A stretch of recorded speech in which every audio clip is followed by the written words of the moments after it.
We are so thrilled to be partnering with Hinge. Hinge is the dating app designed to be deleted. As you all know, I'm a huge Hinge advocate as I met my partner of almost 3 years on the app. Even before meeting him, Hinge was always my go-to app because I met more relationship-minded people here and had some great dates. Clearly, I haven't been on the app for a little while, but I re-downloaded it to check out some of the new features. One that stood out to me was the voice prompt, my best friend's take on why you should date me, where your friend can hype you up. Not only does this make the profile creation less daunting, but it's not always easy to see your own green flags. So to test it out, I asked Yue some fun prompts to get her take on what I could put if I was dating again. So the first one, how long have we known each other? What was your first impression of me and how has that changed? Julie and I have known each other for almost 10 years. My first impression of Julie was that she's very social, but I've learned that she has a lot more depth to her beyond the social butterfly that she is. My next prompt, what do you think are my green flags?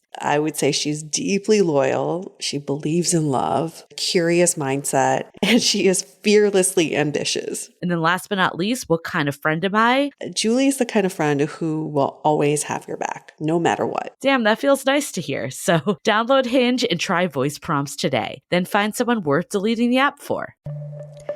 The Dateable podcast is an insider's look into modern dating that the Huffington Post calls one of the top 10 podcasts about love and sex. On each episode, we'll talk to real daters about everything from sex parties to sex droughts, date fails to diaper fetishes, and first moves to first loves. I'm your host, Yue Xu, former dating coach turned dating sociologist. You'll also hear from my co-host and producer, Julie Krafchick, as we explore this crazy dateable world. Hello, hi, hey, what's up? Hi, everyone. Welcome to another episode of the Dateable podcast. You've heard this intro over and over again, but here we are back again for another episode. And we are always committed to bring you the best dating content where we go deep penetration dating. Unless you're new, and then in that case, we welcome you. And I love that we're starting with deep penetration dating. So you know it's going to be a good episode. Yes, it is going to be a good episode. That's for damn sure. We're just so excited to bring you new seasons. And at the top of the season, we always have these themes and we talk about some of the patterns that we see. So it's whenever we come back with a new episode, we get really excited. It's like we have this gift and we can deliver it to you. And as you unwrap with your ears, if that sounds really strange. Unwrap with your ears. Love it. You know what I mean. I do want to, before we get to, the intro of the episode, I do want to add an addendum to our conversation from last week where we made these gender generalizations and we, caveated with that women plan more and men plan less, and it's our own personal take. 2 weeks ago. 2 weeks yes. ago. 2 weeks ago. Seemed like last week, and it's been lingering in my mind. And I just want to redeem my partner because I realize, holy shit, we're about to go on this 4-year anniversary vacation for 2 weeks, and it's a surprise. And he planned the entire thing, and I'm very grateful for him putting in all the work. And I don't know why this completely escaped my mind when we were having this conversation, because the man literally gave me, an image board with all the clues so I know what to pack for what kind of weather. He booked all the hotels, all the flights. Like, come on, okay? Give this man a break. Not all men don't plan, because obviously my partner is doing all the planning for this trip. I do love that you forgot this as in the middle of this because you knew you were going on this trip. Yes. Yes. It's one of those things, we've talked about this before, and I don't want to undermine what he's doing at all because I think it's phenomenal. Mm-hmm. But sometimes the grand gesture, like the little things do kind of add up over time too. Like the grand gesture is incredible, but we do kind of fixate on the day to day, which isn't right by any means. But it's kind of funny that you just forgot this huge grand gesture and then focused on the everyday weekend. I think it's because my partner is so different than anyone I've ever dated. And I almost take it for granted how different he is. The man, when we moved into this apartment in LA, he had an Excel spreadsheet and a timeline of when we should get the furniture, when we should get the, utilities up by. Because he's like a project manager, really, in his day to day. And so he's always planning. So I have to really give credit where credit's due. I do have a wonderful partner who actually loves to plan, and it drives him crazy that I don't plan as much as he does. Oh my God. Because, it's making me complacent because he plans so well and he plans all the time. I feel like that's a good segue, though, into this episode because, we talk about really just how all of our relationship history builds on each other and, sets us up for that next partner. And sometimes we think of these past people as, roadkill or the people that didn't make it along the way or a waste of time even. It sometimes, brings up some of these stereotypes that we have. And that might not even be present day of what we're doing, but also in the fact that, a lot of times we think that, especially when something ends, like we'll never find it again. But I know from past experience, usually every relationship I've had has gotten more and more serious. And I've become more and more myself, and I've become more and more, being the partner I want to be, and then having the partnership that I want to have. And I look back and I'm like, I'm so glad some of those early relationships didn't work out. And that's not just because they were not the right person, but I wasn't the right person either. So it's really important to remember that, some of our stereotypes or the things that we're scared about because we've been hurt before, like that doesn't mean that's going to be the future because we're constantly learning from all our relationship experience. We're kind of like babies exploring the world when we're dating people. And in those early stages, you're just like, do I like this? Do I not like this? And it's good to have those subjects, for you to at least have an opinion about. And I'm glad that we're at a place now, at least in this place of Dateable Podcast, both Julie and I have a pretty strong stance on dating and what we like and what we don't like in a partnership. But I think that took years of our own past relationships and also just talking to other daters and learning from that. Yeah. In today's episode, we have a comedian, Des Bishop, who He's so funny. was a delight to talk to. And, I didn't know how deep we were going to get. With comedians, you think a lot of times it's going to be light and funny. And there were definitely those moments in it. But we got pretty deep.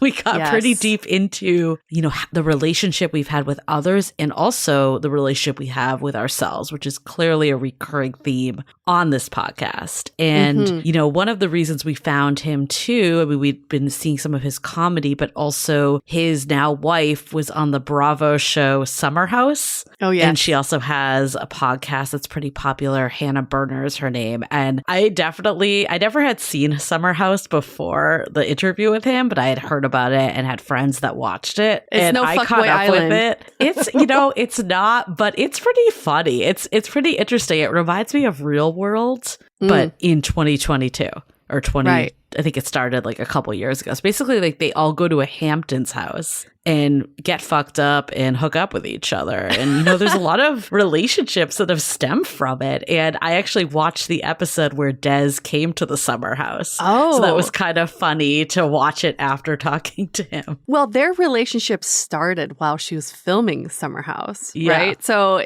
there's a lot of variables at play that could have deterred their relationship, but it didn't because it ended in marriage. But I really like this conversation because we always ask about what are some of the defining moments in your life that inspired you to choose this direction. So that's like a question for all of you listening too. It's like, what are the defining moments in my previous relationships that have directed me to where I am today? Yeah. And I think some of you might be saying, well, I'm not on reality TV or I'm not a comedian, but this conversation relates to everyone and it lets us reflect back on our relationship history in those pivotal moments, like you were just saying, Yue. And I think even talking to Des, there were moments that maybe he wouldn't have equated to be so essential in meeting his now wife. But looking back and looking at like how, we talked a lot about the pandemic and just slowing down in life. And we've all had those moments of reflection to get clear on what matters. And that stuff has been time in, time out, one of the pivotal moments that sets someone up to meet their person. Every day, I thank all of my partner's exes for setting him up for me. Yes. Thank you, women, for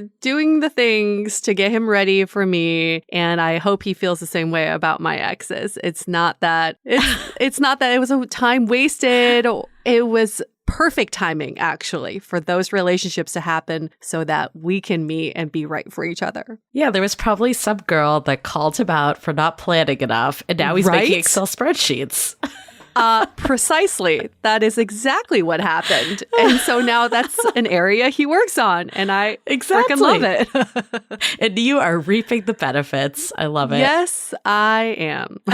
One of the things that we talk about too in this episode, and I feel like Yue, this is maybe one of your favorite terms. When I think of you, this term I think of, because you always say it, of doing life together. And I remember before I was in a serious relationship, I don't think I really understood the extent of it. Yeah. Like, I think I didn't realize the difference between dating someone and doing life with someone. And, we talk about it in this episode that a key time that they met was over the pandemic. And that's actually similar to your story, too. You were dating before the pandemic, but the pandemic changed the dynamics of your relationship, that you weren't just dating anymore, but actually doing the stuff that, I don't want to say like domestic tasks, but all the stuff that doing life means. Yeah. And I think when you're not in it, you think it's just that, like the cooking and cleaning. But for me now, I feel like some of the best moments I have are just like sitting on the couch watching reality TV or some sort of Island. Summer House or whatever. No, you know what I mean though? Like just doing nothing with my partner. But that is the majority of life, is doing nothing. It's hilarious to me that dating is so judged on the types of dates that we do and the activities. Not saying that you shouldn't keep doing that. Absolutely. There's a reason why married couples with children have date nights. That doesn't go away. But as things progress, usually like 80% of the time, you're not doing that stuff. Why wouldn't you want to find someone that you enjoy doing the 80% of nothing together? Yeah, your relationship is based on the daily moments and not based on the peaks and valleys. Yeah. Right? If we only base relationships on peaks and valleys, that is a very toxic, tumultuous relationship and you want to get the fuck out. And it's these everyday moments that I just feel so grateful for. In my journal every day, I change my journal prompts like every quarter, but my current one is I have my agenda for the day and then I have a reward at the end. And I realize that more often than not, my reward is watching TV with my partner or having a nice meal with my partner. It's like something so mundane, yet so enjoyable. And I feel like I earn it at the end of the day.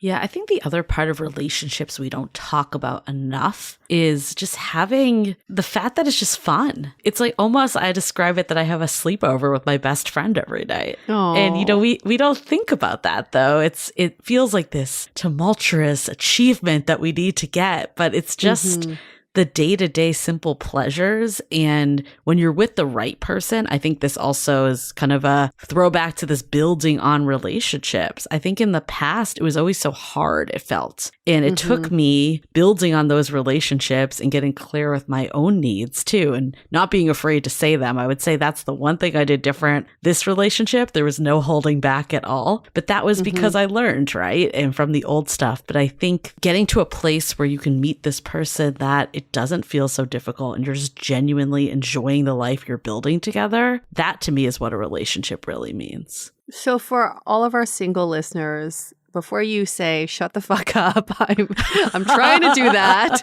Why are you guys talking about relationships? I think this is a good learning, though, because we always hear many of you are looking for that initial chemistry spark, butterflies in stomach. But then ultimately, you all say, I want to skip the beginning part and just get to the relationship part already. I want to get to the, on the couch, Sunday night, cooking, watching TV, eating our dinner. So instead of looking for that initial I don't know, adrenaline and dopamine hit. Maybe it's a dating for these life moments and stop focusing so much on that chemistry and the spark and focus on, is this someone I can just do life with? Yeah. And I think I don't want to ever, discourage people for coming up with really cool date ideas. And I think it's freaking amazing that your partner is planning this surprise vacation. So I don't want to ever say that that shouldn't be part of dating. It absolutely should. And that's what, for the two of you, 4 years in, you're still doing stuff like that. So it still has a time and a place. But we do see a lot of people getting really hung up in the early stages of planning the perfect dates and coming up with the activities. And that can be a thought process, but I don't think it should be like the number one concern you have at the beginning. The beginning is all about connecting and just making someone feel like you've known them all your life, essentially, and feeling calm around them, feeling good about yourself around them. In theory, the best dates don't have to be anything spectacular if that's there. Oh, so true. Yeah. But speaking of good date activities, before we close this out, I am going tonight to The Empire Strips Back, which is finally. the Star Wars burlesque parody. So you all heard me right. The Empire Strips Back. Yes. I was definitely at the beginning when I first heard about it, skeptical, but the more people we talk to of how amazing it is. So it feels like a good thing to note on Dateable. We've got burlesque show and Star Wars. What could go wrong? Find a partner who will go do a burlesque Star Wars show with you. Yep. Yeah, report back, definitely. Will do. Okay, well, before we get into it with Des, let's do a few announcements. At Dateable Podcast is our Instagram. Share this episode with a friend. I feel like we can all open the conversation of reflecting back on our relationship histories. Heck, go to brunch and chat it out with them. Heck. And, go to brunch with them and chat it out. And while we're at it, tune in every Sunday for our brunch talk episodes. Okay, before we get into it, let's hear a message from our sponsors. This episode is brought to you by Aurelia. We are excited to pamper ourselves with some high quality lingerie. Yay! Oh my God, I could not wait to open my box. I know. Well, Aurelia is a premium curated lingerie and sleepwear subscription box with 100% 5 out of 5 client ratings.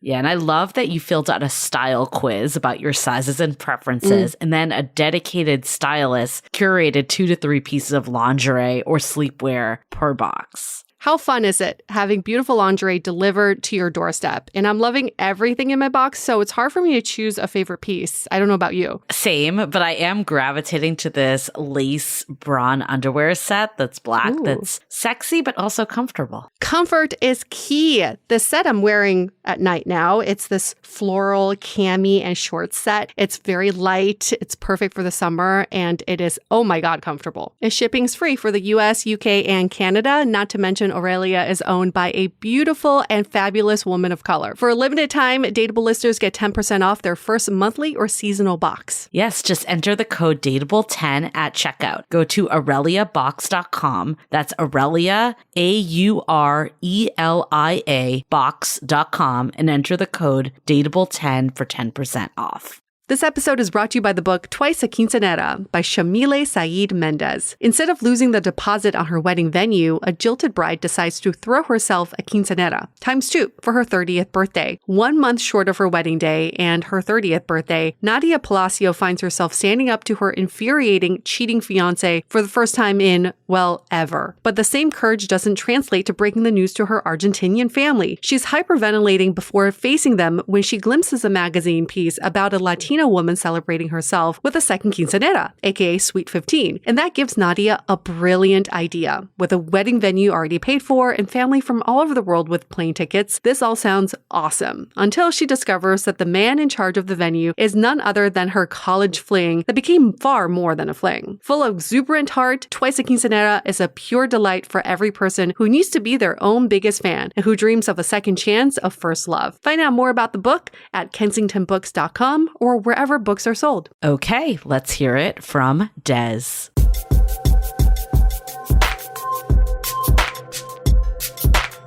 So we have our guest, Des Bishop, with us today. He is an Irish-American comedian, 46 years old, lives in New York and Dublin, originally from New York, but then you moved to Ireland when you were 14. Is that what happened? Yeah. I went to boarding school in Ireland when I was 14. That's so cool. I sort of never left. It wasn't the plan, but it kind of happened that way. And then now you're back, sort of. And you recently got married to a fellow comedian and reality TV star, Hannah Berner, and which is a romance that blossomed during the pandemic quite unexpectedly. So let's get to that a little bit later. But first, we want to hear about just what was your love life like before Hannah?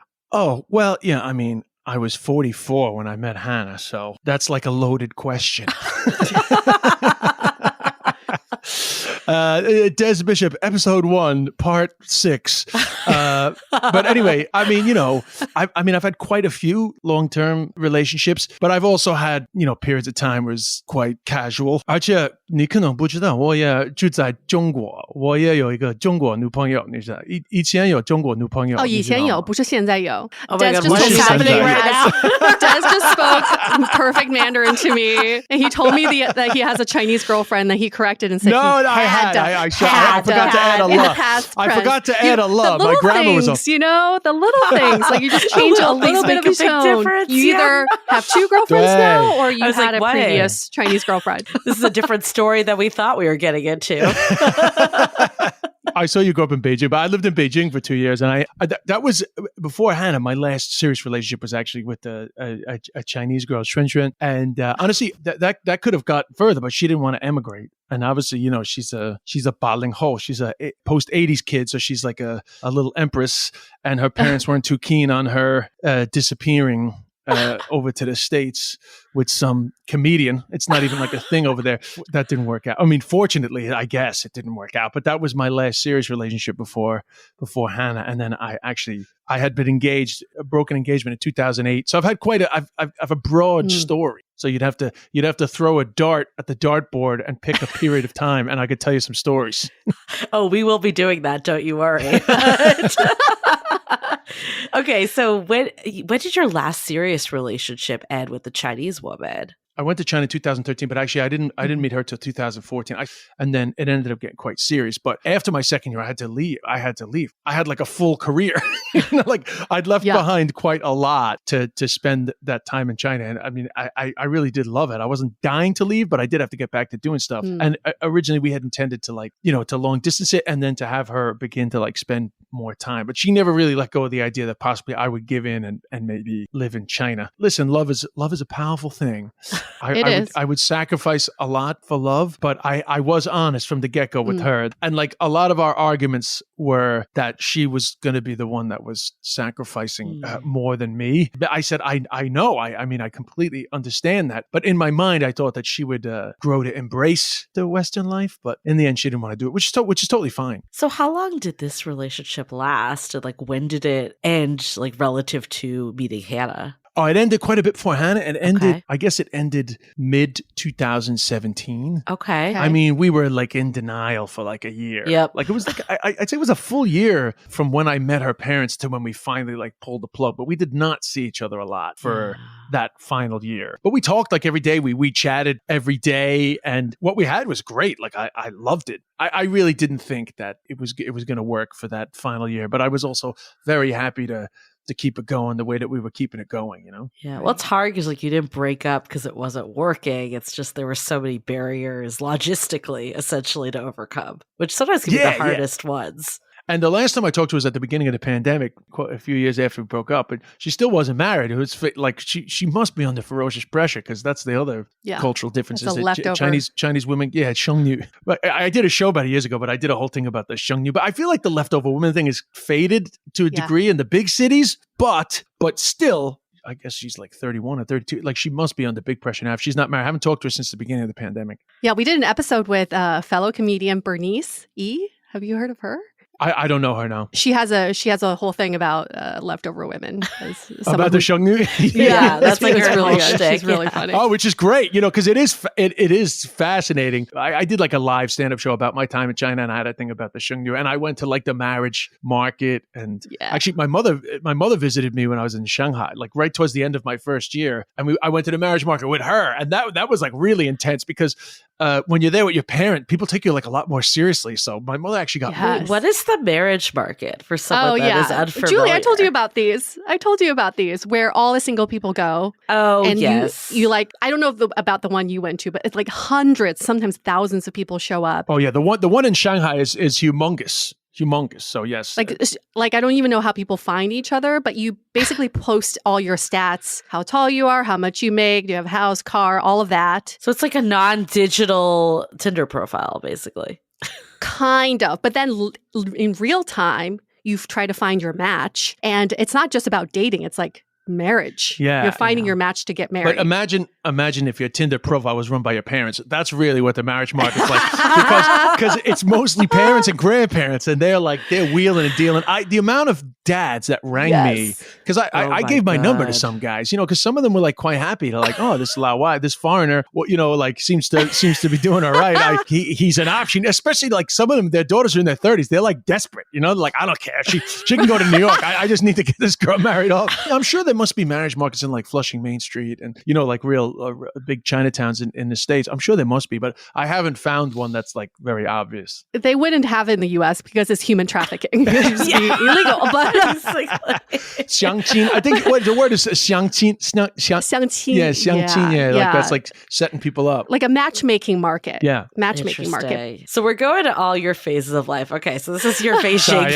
I didn't mean to drop that on you, but this is because I saw you lived in Beijing till you were 8, so I was like, of course I got to bring this up. So you go back to Ireland after this, or are you in New York at this time? Now that you're like, I need to get back into my career, this relationship isn't going to work. Yeah. Oh, honestly, China was really the reason why I ended up sort of coming back to New York a lot more, because really I was like 37 when I went to China. So from 14 to 37, I was really in Ireland pretty much full time. But after like 2 years in China, and you're like not just doing comedy to like expats from all over the world, but you're doing comedy in Mandarin, and it just felt quite large, or like it was like very eye-opening. I love Ireland. I mean, I didn't want to let go of Ireland completely, but I did think that I should really expand my horizons a little bit. So that was actually part of the attraction back to New York. Plus, my mother started getting sick, which was like also part of it. So I had a couple of different reasons for starting to spend more time in New York. Plus, honestly, I wanted to keep up my Chinese, and it was just so much easier to do that in New York. So originally, I actually moved back. I'm from Flushing, Queens. So originally, I moved back to Flushing because Flushing is now mostly Chinese people. So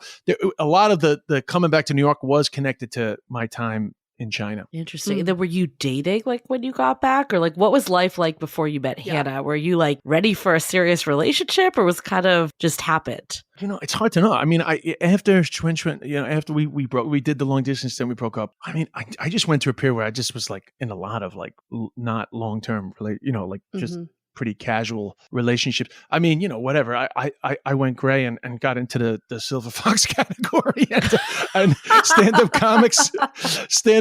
If you look around, there's a pretty like ugly stand-up comics doing well with the ladies. I don't know what it is about making people laugh, but I went through like a phase of just meeting like a lot of people, I guess. And but nothing. But just it's just listen. It's an easy enough job to meet people. So I was like I had an active dating life. That's probably the best way to put it. But nothing very serious. Plus, honestly, I was between New York and Dublin.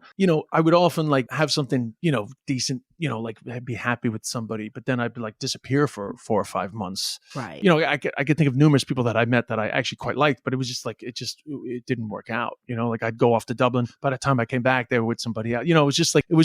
And honestly, my mom was sick. There was like so much going on. So it kind of suited me to have like non-committed relationships. It was like that period of time in my life. And were you thinking that you would eventually get into a relationship again, or was marriage something you were working towards? I probably did, but I did start to move away from the kind of like I want to have kids zone, because I was very broody. Particularly after my father died, I was like very like into having kids. I had this like sense of the importance of family, and it's all that matters at the end. That was like really like honestly like a decade of really feeling like a sense of family. And when you're in China, they remind you all the time that that's all that matters. So like I was bombarded with messaging for like for 2 years about how I need to get that sorted. But it works. when I came back, when I came back to New York and I was like, just like living my life, I suddenly was like still totally open to marriage, but also like starting to move away from the thought of having kids because I was getting older, and I just was suddenly like, you know what, maybe it's just like a life of no kids, which kind of lends itself also to like, if I don't meet the woman of my dreams, if I don't meet my life partner, that's also fine too. But I didn't honestly put that much thought into it. I was just kind of bouncing from situation to situation because there was a lot going on, like with the family illnesses and you know what I mean? There was just like a lot. So really, it wasn't like high on my priority list. And then the world shut down. Yeah. In fairness, I even before I had been seeing somebody, like before the pandemic, we had actually just broke up. Pandemic would have killed it anyway, but we had just broken up. And, I was having all these like fine relationships that just didn't end up getting to like the next level. But when the pandemic hit, my mother had been dead just over a year. There was like this enforced solitude. So that was like quite a strong cathartic time to just like clear the head. Because, stand-up comedy is an easy life to distract yourself. Years can disappear and you realize, wow, I haven't really checked in with myself for quite a long time. You get quite obsessed with your work and, there's a lot of highs and a lot of lows, but there's a lot of praise. Your ego can get stroked for so long that you forget to check in with like the deeper parts of yourself. So the pandemic kind of like, hit me with an enforced meditation time, which was great for me because, I was grieving and, now that both parents are gone. So like, I just suddenly forced to just like really take it all in. That was very healthy for me, actually. It's very, very lucky, really. Because, I'm doing comedy since 1997, so wow. It was really like the first time I properly slowed down. It was in July of that time, after that solitude, that I met Hannah. And I was definitely much more open to a deeper, more meaningful relationship when I met her. But we did also like connect quite immediately, but we didn't actually like become a couple immediately because she had a few TV things to deal with first. But in terms of like my own personal sense of feeling that something was different, I felt something was different. I'll say that it's Hannah and it was meant to be. Other people might say, well, it was timing and it was fortuitous because I had, the pandemic, you're less distracted and, then you're more present. You allow yourself to feel it. You're more vulnerable, all these things. I'm open to all the different things that are going on. I would say it's a mixture of all of it, to be honest. That's what I was going to say. I feel like it's usually the combo of both. Obviously, you need the right person to come around, but if you're not present and open, that person could show up and you're just too busy or distracted or not seeing them. Yeah, and I mean, definitely being present and open was what the pandemic gave me. Because honestly, I haven't been in the one spot for so long, like it was just everything was so transient. So it was very easy to just drift away from whatever was going on, especially when it's not your number one priority. But then suddenly I was in the one place with no distractions, but I also avoided comedians my whole life. I like not just from the don't shit on your own doorstep side of things, or even from the professionally, it's like not a great idea. It was more just like, I just never thought that would be, like a good match for me. And I never really met anybody that I like really liked in comedy. So it was quite funny in the end that actually once I met Hannah, I was like, damn, maybe I should have explored this more because it's quite a good match, just understanding each other's jobs, obviously just being open to like joking around. It might not just be comedians. Hannah and I have sort of a complementary sense of humor, and we did laugh from the get-go. Like everybody has their thing that bonds them, but laughter was like numero uno from the get-go. I feel like that kind of has to be, How did you meet, and then how did you start progressing your relationship? Yeah, so I was following her, I guess. I think, but it's only a guess, that Clarify, she popped up on Instagram. On Instagram, yeah. Okay, good. Not in real life, following her during the height of the pandemic. He's just really out nervous. There. All the buildings are boarded up and Des is just like creeping out her window. I was following her for 2 years. From China to Ireland, back to New York. Yeah. I love tennis. So she's a tennis player. But anyway, I guess she popped up on Nikki Glazer's story. I'm friends with Nikki Glazer, and I guess at one stage she popped up on Nikki Glazer's story. So I followed her, like cute comic, just followed her, like random follow. I knew nothing about her. And, it's funny because she was on that show Summer House on Bravo, and I had no idea. I didn't even know like Bravo was like much of a thing. I wasn't really on top of sort of Bravo. I didn't even know like Andy Cohen was the Bravo guy. I just knew about Andy Cohen. But, every now and then I'd see these clips, she'd posting stuff about the show Summer House. And in my mind, I just thought it was like some sort of like cheesy MTV type thing. I didn't know much about it. I also did not know this was quite successful. So I had no idea that Hannah was kind of like, I guess, blowing up a little bit. She was just this random girl that I followed that definitely stayed in my algorithm because her stories would pop up a lot. Now, as it turns out, she was following me, but I didn't know that. But my stories weren't popping up on her thing, but her stories had been popping up on mine. So needless to say, in July, or maybe like very late June, I saw that she was isolating out near I was out in West Hampton and she was out at her parents' place and not that far away. So because I'm like I'm really bored. You're like, this is the perfect time to ask her for a date because she's probably bored too. I hadn't hung out with anybody. I was actually quite happy with the enforced celibacy of the pandemic. Like I was quite happy to just take a break from it all. Yeah. You know? So I hadn't met and talked to anybody since I left Ireland in a panic on March 18th, 2020, because I was in Ireland when the pandemic kicked off.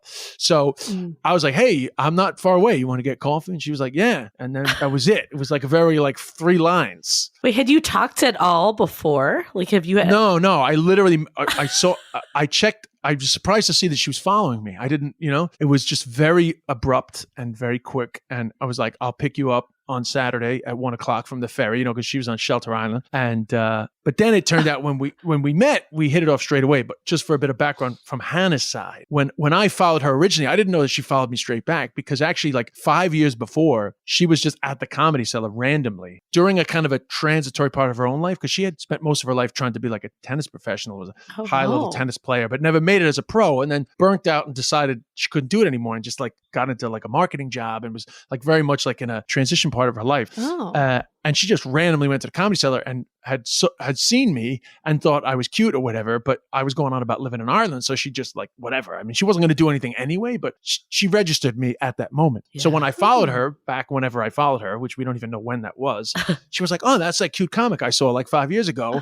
And she followed me back. But in the meantime, she was now in the industry, but so a lot had changed in her life in the interim. So there was a familiarity from her and a familiarity from me because I've been watching her stories. And then we met up, but we just hit it off straight away. But we had a snag, which was that in 2.5 weeks, she was going into the film the next season of Summer House, which was the lockdown season. So they weren't allowed out and nobody was allowed in. So it was very much we met, we had a few dates, and then she disappeared for 7.5 weeks. Wow. So the relationship actually evolved when she was in there. And it evolved, coincidentally enough, like most of my relationships, like a long distance relationship, even though she was only down the road. She was 25 minutes.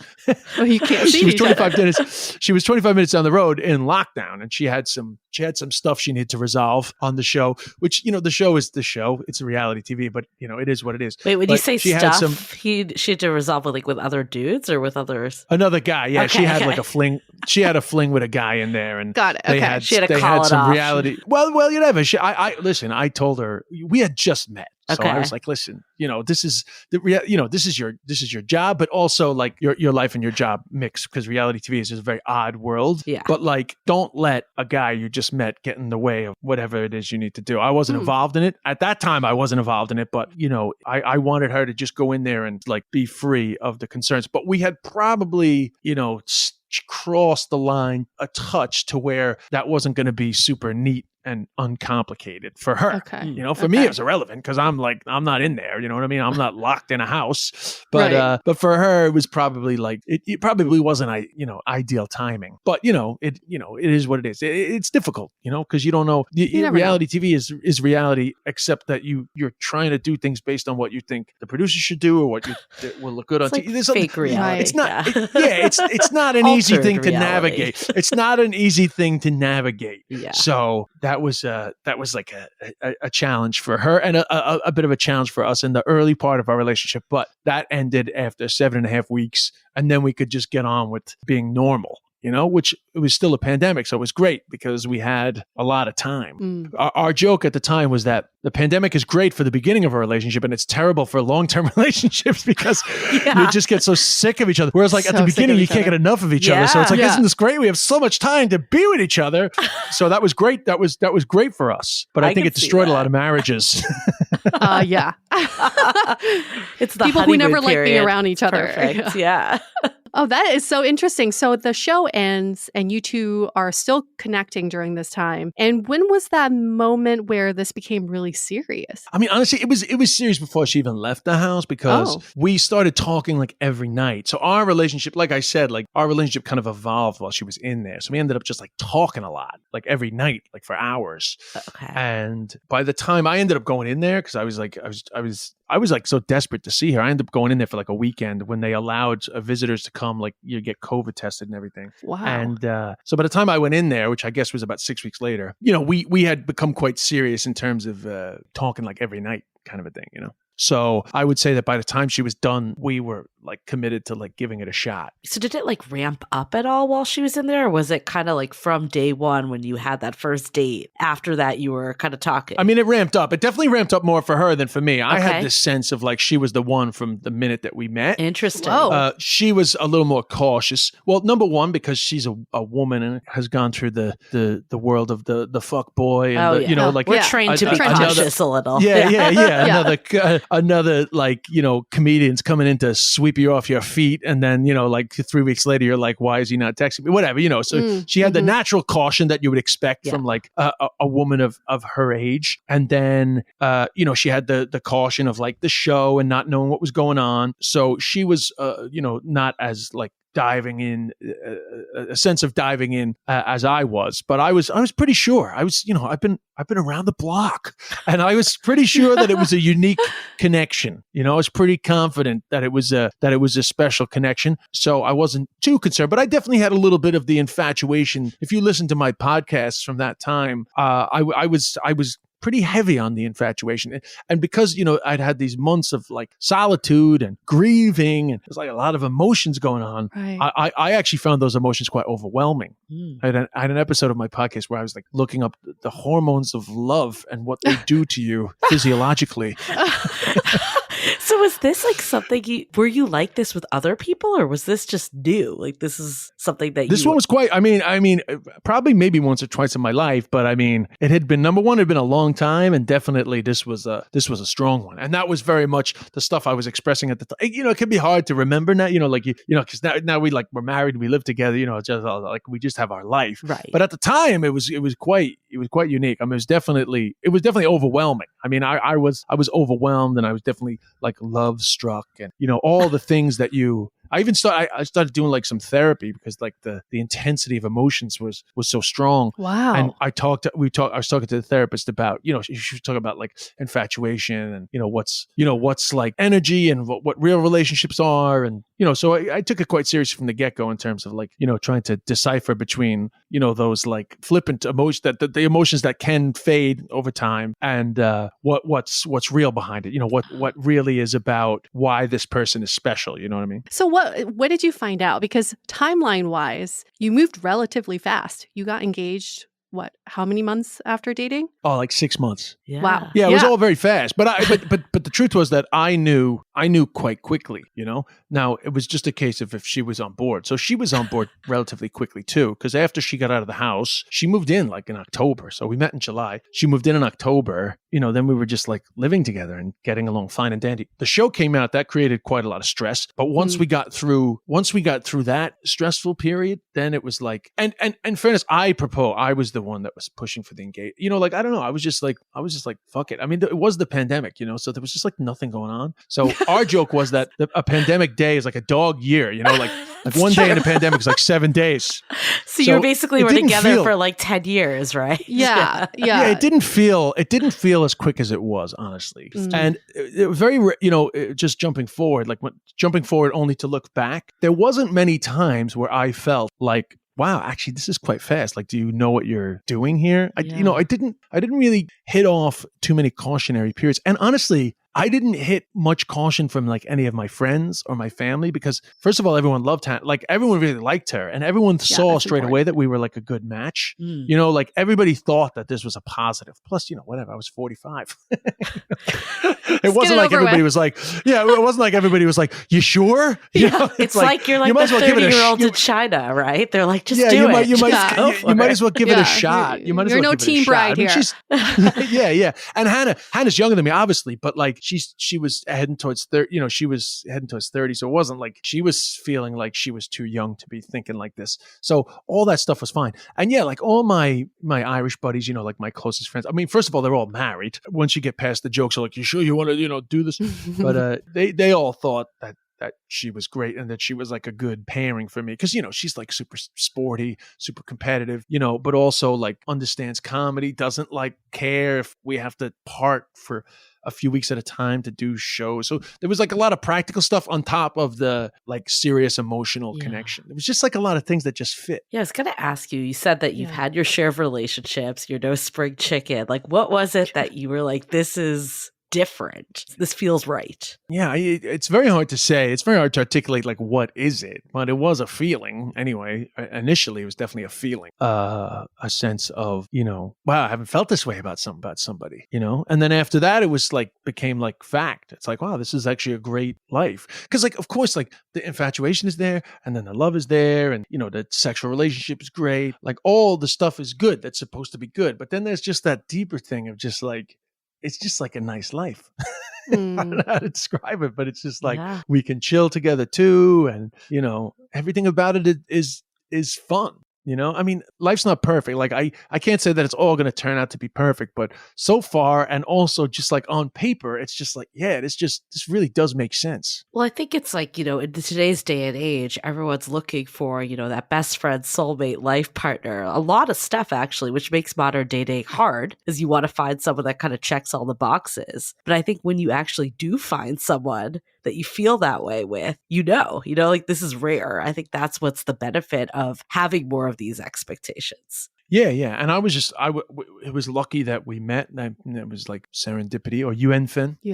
Chinese love to obsess about. But we were lucky. And like, listen, I like love sport. Like I spent the entire pandemic playing beach volleyball, and then Hannah came along. She's like amazing at tennis. And like, I always wanted to get good at tennis. So we like playing tennis every day. Plus she's like good at golf. We just play golf. We just played 9 holes actually. And like, so we just have like a lot in common, plus she goes off and does some shows. I go off and do some shows. Then we come back at night and we're like gossiping about all the other comics and saying who's shit and who's funny. And you know what I mean? Like, so there's just like, this is a lot of good stuff going on top of the loving. Right.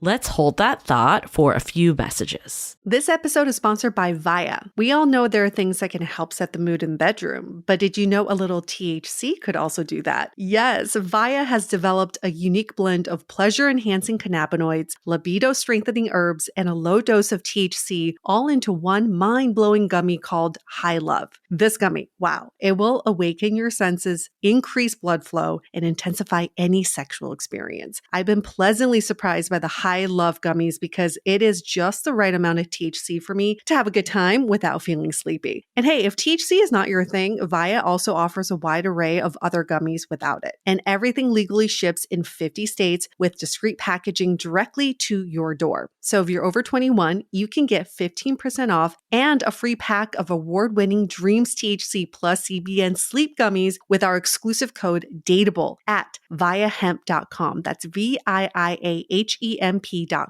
Let the gummies work their magic. Head to viahemp.com and use the code DATEABLE to receive 15% off and one free sample of their Sleepy Dream gummies. That's viahemp.com and use the code DATEABLE at checkout. Take your passion and pleasure to a whole new level with High Love from Via Hemp. As you know, I recently left my corporate job and I've been in total recovery mode, all about self-care. One of my new routines is the nighttime shower before bed. There's just something about washing away the day and that reflection that's been super helpful for me. I've been using one of our partners, Osea's Mega Moisture Duo. This combo body oil and body lotion are so freaking incredible. It literally feels like I'm at a spa. I realized that the secret is seaweed and other skin level ingredients that are normally reserved for face products. And that's why I was so excited when Osea became one of our partners. And, we're so grateful for partners like like this because one, they keep the show going, but they're also super good for all of our listeners and for our own well-being. So if you want to have that nighttime bliss like I am doing, you can get 10% off your first order site-wide with code DATEABLE at oseamalibu.com. You'll get free samples with every order and free shipping on orders over $60. So head to oseamalibu.com and use the code DATEABLE for 10% off. Let us know which products you end up going with. Share them in social. Super excited to see what you end up choosing. This episode is made possible by Badlands Pets. As you all know, Mojo, my precious baby, is the reason why I found love in the first place. He made me feel love again. So I would do anything to ensure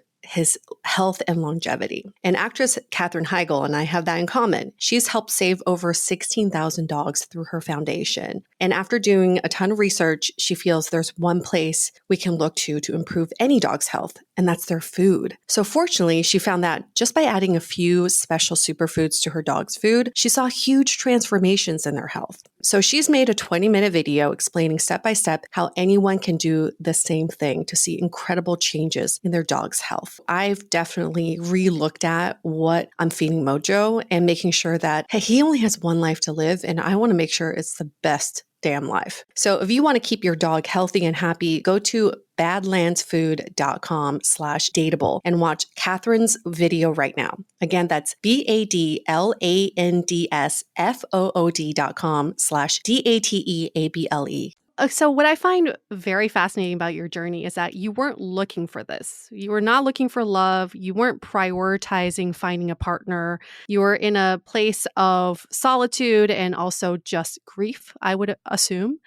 And what made this relationship really special is that during the pandemic, you got to experience life with someone versus going on dates with someone. And that's like what we often talk about on this podcast is dating someone is different than doing life with someone. I think the pandemic really, like for me and my partner, it forced us to do life together. And I don't even count the 6 months before that we were dating because it was just dating. Like we didn't really see each other on a day-to-day basis doing life. And the pandemic was what made us so close was because I could actually like experience life with this person. So I feel like in your situation, you got a glimpse of what life is like with Hannah and you were all about it, even though you weren't looking for it. Yeah, 100%.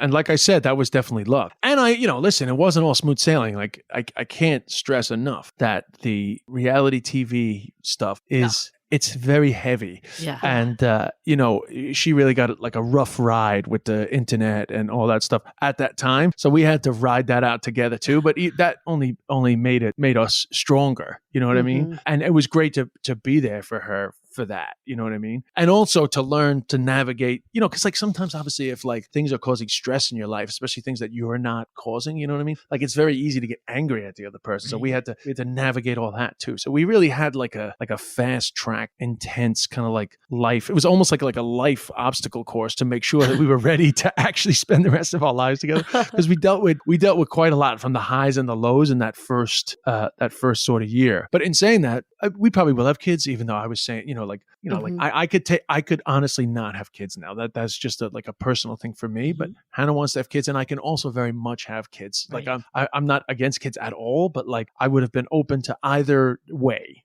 Right. But I did say, even though I'm 46, I'm no spring chicken, I did say, let's not do that straight away because we met, it was reality TV, engagement, and then a wedding and and a pandemic, and vaccines and everything. So let's just like not have to worry about any major things for like at least a year, but really like 2 years. Like let's just like have normal life. Yeah, that makes sense. I could have done without Putin invading Ukraine and having an inflation crisis and gas prices through the roof. It never ends. Anyway, these things we can't control. It won't give us a normal life. It just won't. I know. Just give us a break. Seriously. A fucking break. So one thing that comes up a lot on our podcast is age gaps. So you guys have a 15-year age gap. Like, how do you think that's like helped your relationship or also given it any challenges, if so? Well, first of all, it's closer to 16 than 15. And there's a few Okay, months of the all year right. where there's a few months of the year where it comes up as 15. I prefer that age gap to Well, we round it down, the 16. but yeah. We're throwing you a bone here. 15, not 16.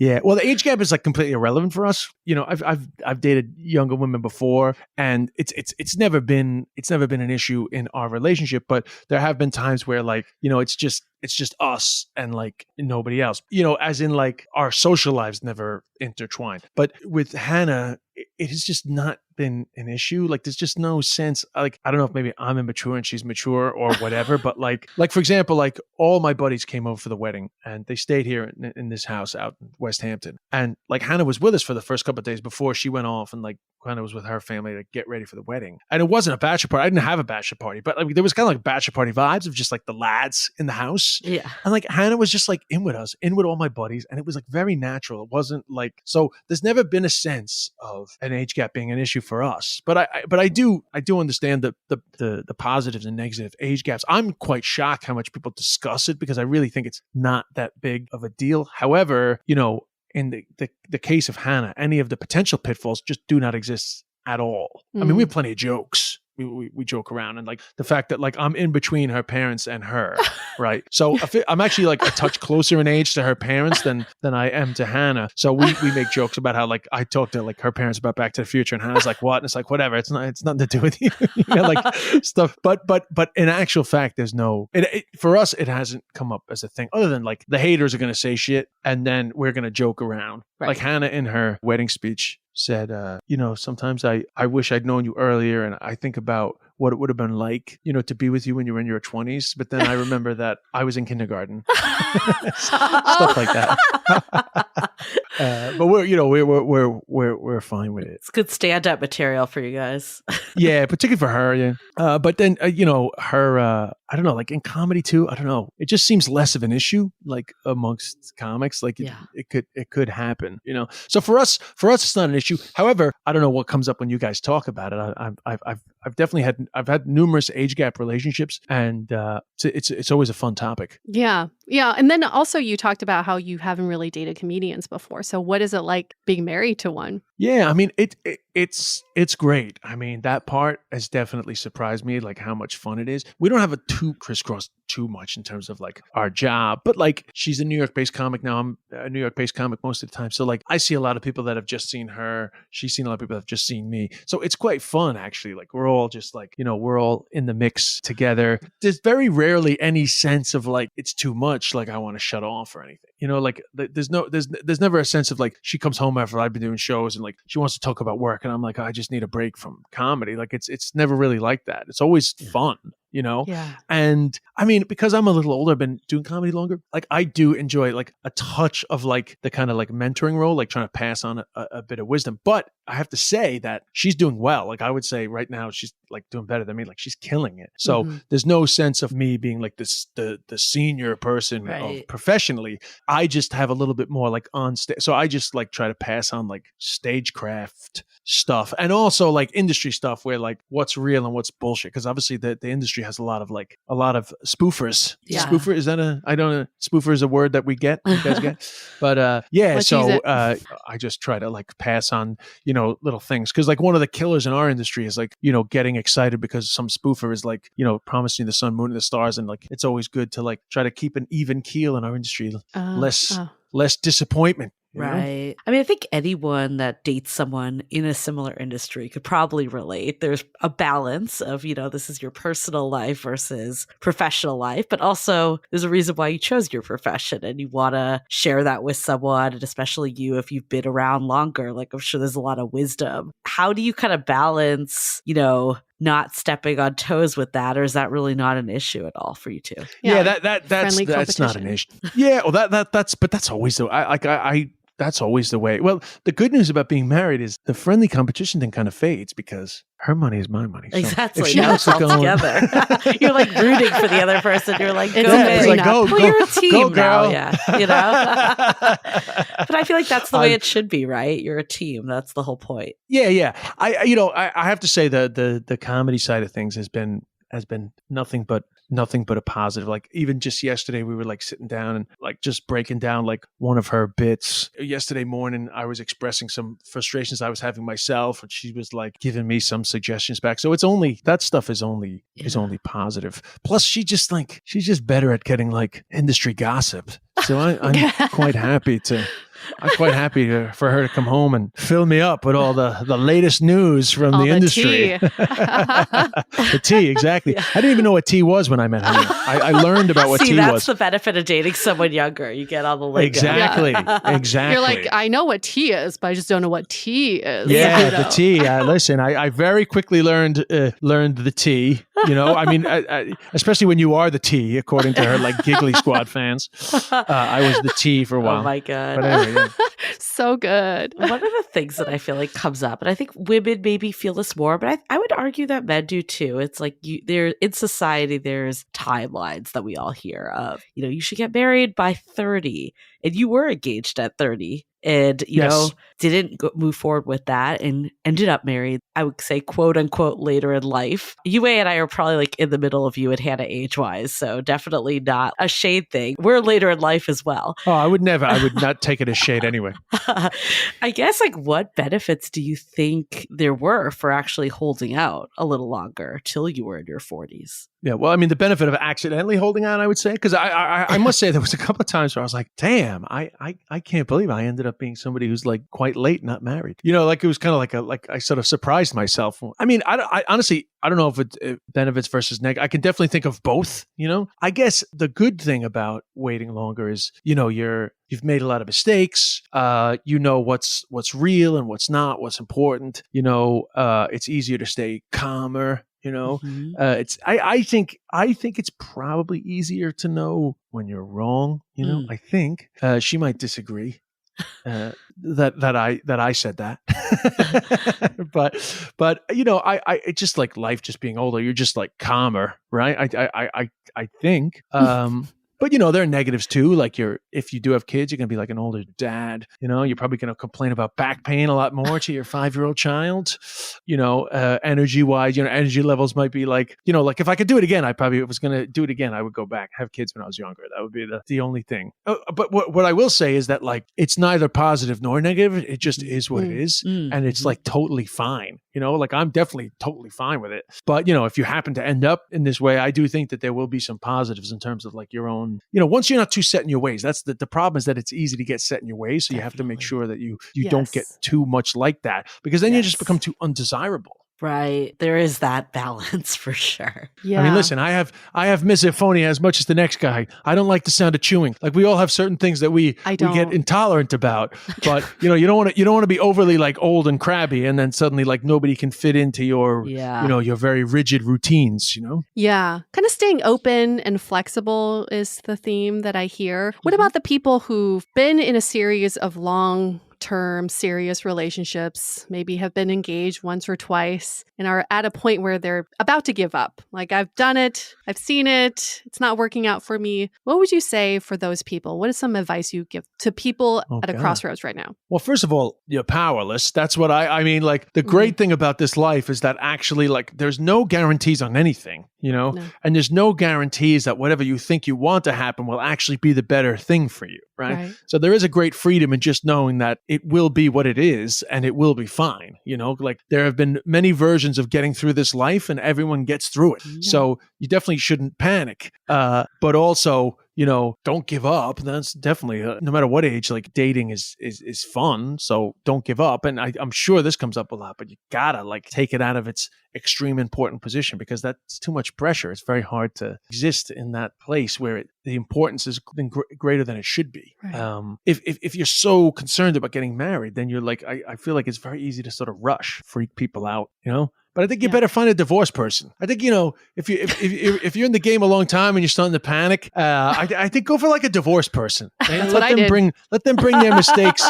Yeah, let them bring their mistakes to the game, and probably be less pressure, you know. Yeah. But like my cousin was like that. I'm not gonna name her, but a cousin of mine, she was a single mom, And, it was very casual how she ended up getting pregnant, but she wanted to have the child. She raised her daughter, wonderful. But obviously there was a lot of time where she just thought like, I screwed myself in terms of like finding a partner and having a happy life. And then out of the blue, she met this guy. They only got married very recently and they have like a great life together. Yeah. And she really, trust me, I sat down with her many times and like, she was like basically accepting that it wasn't going to happen. So, I mean, you shouldn't panic. You should accept that no matter what happens, it will be fine. But odds on, you're going to meet somebody, especially if it's like something that you want to do. Do you mind me asking, like, what was kind of the reason why your first or your engagement that you had when you were 31 didn't end up going forward? Well, I mean, number one is a long distance relationship. She was living in London. I was living in Dublin. And honestly, we both loved our jobs like a lot. Coincidentally enough, similar to the Chinese situation, there was really very little bend. In that situation particularly, it was like both of us had like very little bend in terms of like what we were willing to sort of sacrifice for the relationship versus our jobs. Interesting. And yeah, and there was a lot of other stuff going on. I actually got quite famous in Ireland around that time. So like, my life changed a lot too. So just a lot of things happened, and we did not make it to the altar. Although we weren't going to get married in a church, so we didn't make it to the celebrant.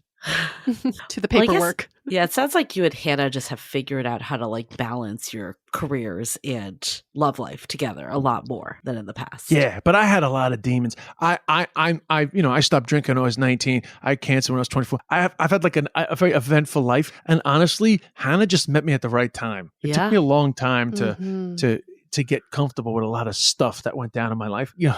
I joke, but like, it's no surprise that I finally met somebody after my mother died, because the root of all your issues disappears. And then you're like, well, I suddenly I'm vulnerable. I could be vulnerable. But that's a joke. I'm joking. And I'm not, I'm joking at the expense of my dead mother, but she had a good sense of humor too. And she certainly had a dark sense of humor. I like that you like look up as you're saying that. Yeah. You're like, don't come for me. She's listening. I'm waiting to get smacked. Waiting to get smacked from the sky. She will smack you generational tonight. difference. I got hit. Yeah, but anyway, I think that we also met at the right time. Just like obviously you meet people, but for me, I know that it was a better time for me when I met Hannah than previous relationships that I had, and certainly my first engagement. And by the way, she's happily married now, 2 kids, and like she's had a good outcome and everything. But yeah, I was way better ready, more prepared than then. By the way, can I point out that she was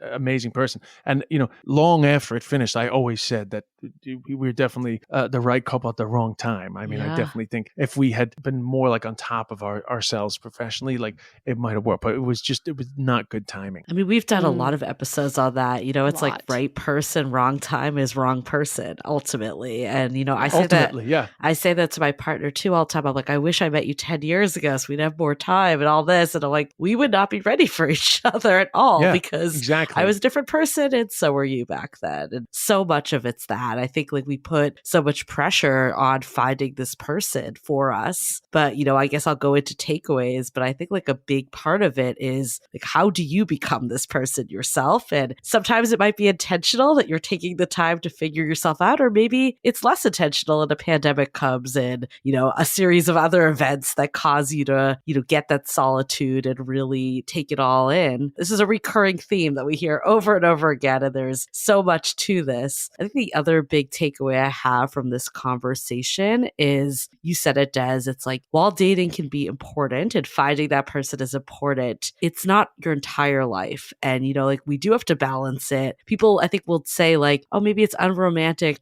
have a relationship breakup because of your profession. But when you think about it, it's like you've been building this your whole life, years before you met this person. Like, why would you want to, just completely eliminate that either? So I think a lot of it is, how do you find someone that will, one, be a good fit for you, but also fit into your life that you've built on your own as it's 2 people coming together. And then my final takeaway is a piece of, how do we start to experience life together a lot more. Like you said something interesting of, when you're dating, if you're doing this like more traditional, I see you once a week, we go on a formal dinner date or go to a bar, you're only seeing someone in a certain light. Like you're not seeing them in a day-to-day of how your life is with that person. And I love your story, Des, of how like the pandemic, even though it wasn't that much time in months, it felt like a lot of time because you were doing life together. And I think the more we can do that in dating, and hopefully we won't be in a world where we're locked out again, but that doesn't mean that we still can't integrate each other more in our lives, even from the beginning. We're so afraid to do that because that's not what conventional dating advice says that you're supposed to do. But that's ultimately how you determine if someone is the right partner. And I know for me, I'd so much rather learn quickly than to spread this out over 6 months, a year, when I'm only kind of like half seeing this person and we're living totally separate lives. Yeah, and like I always say, very crudely and crassly, that you spend very little time in your life fucking. So actually, don't forget to realize that the normal life shit is the stuff that really matters the most.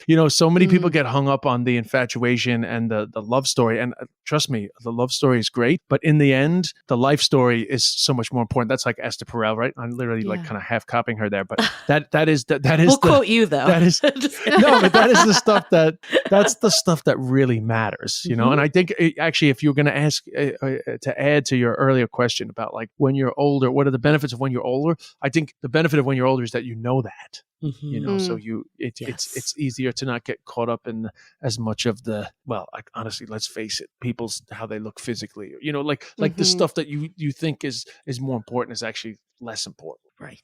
And let me also point out that I'm happy with my wife physically. I would not like to be misconstrued as I was saying. I think like when we say that, we always tell people too, like that doesn't mean that you should never be attracted to your person. Like we're never saying that. It's more just like unrealistic expectations of, what someone looks like because of media. But yeah, absolutely. The attraction and sex life should be there. That's a given. That's a baseline. But you didn't come into this with a checklist. And I think that's one of my main takeaways is that when you don't have these expectations of what love, relationships, marriage could look like, it actually opens up your universe to someone that you would have never thought in the first place, like someone that you in your same industry that before you would have never wanted to explore. You didn't want to date other comedians. I think the relationship history is another major takeaway for me, is that the relationships you've had in the past set you up for that one great relationship or one great love or multiple great loves, right? It doesn't have to be marriage or this one person, but every relationship matters and every relationship counts. We asked you about how you met Hannah, and then we went into how you had a relationship with Xuan in China, because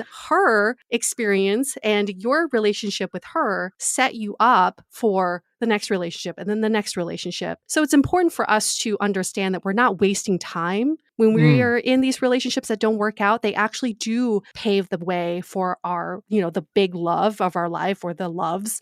And the other thing that we kind of forget that you touched upon, Des, is that the relationship history also includes our relationship with ourselves. Yes. We are also dating ourselves. So if we are just going from another person to another person and we're forgetting about ourselves, it's harder for us to open ourselves up for love. So when you did that time alone during the pandemic, really in solitude, really working on reconnecting with yourself, I truly believe that's what set you up for Hannah. Definitely. Is that you strengthened your relationship with yourself. Well, you said it, Des. It's like the pause, right? Like you were just going through life, not reflecting and just doing, because that's what a lot of us do, we were just go, and that's the society we live in. And I think taking that pause and really seeing like, what is it that's important, and sitting with feelings that maybe have been ignored for a while, like that is what we see over and over again, is what sets someone up to meet that person. Hey, I'm from the first Bueller generation. If you don't stop and look around sometimes, you might miss it, And, like,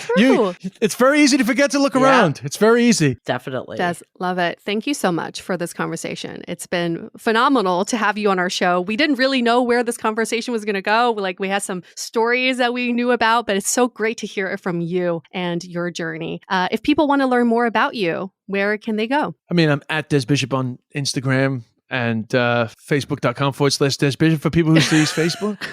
And then I'm on still YouTube. have a Facebook Actually, group, so since no we were shade. talking about China, if you're bored, you can check out Breaking China on YouTube. I put it up. It was an Irish series, but I put it up on YouTube, so it's up there. Breaking China. 6. I'm gonna look at that. About my journey to become a Chinese speaking comedian. That's so fun. Really fun. Well, thank you so much for joining us. This has been a really great conversation. Thank you, guys. So nice to meet you both. So nice meeting you. And thank you to our listeners for listening to this episode with an open mind and an open heart. Something that will really help you on your journey is if you give us a rating and review in Apple Podcasts, 5 stars, preferably. It really helps with our journey, which in turn will help with your journey by association. So just saying, it does. This is my new favorite part of the podcast, how you can swing it to be related. All right.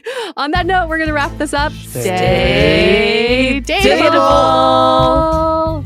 The Dateable Podcast is part of the Frolic Podcast Network. Find more podcasts you'll love at frolic.media/podcasts. Want to continue the conversation? First, follow us on Instagram, Facebook, and Twitter with the handle @DateablePodcast.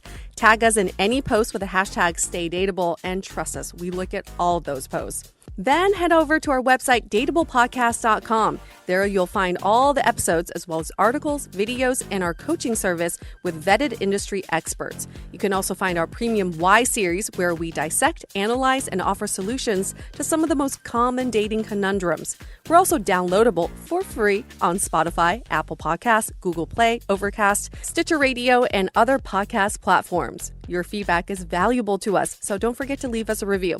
And most importantly, remember to stay dateable.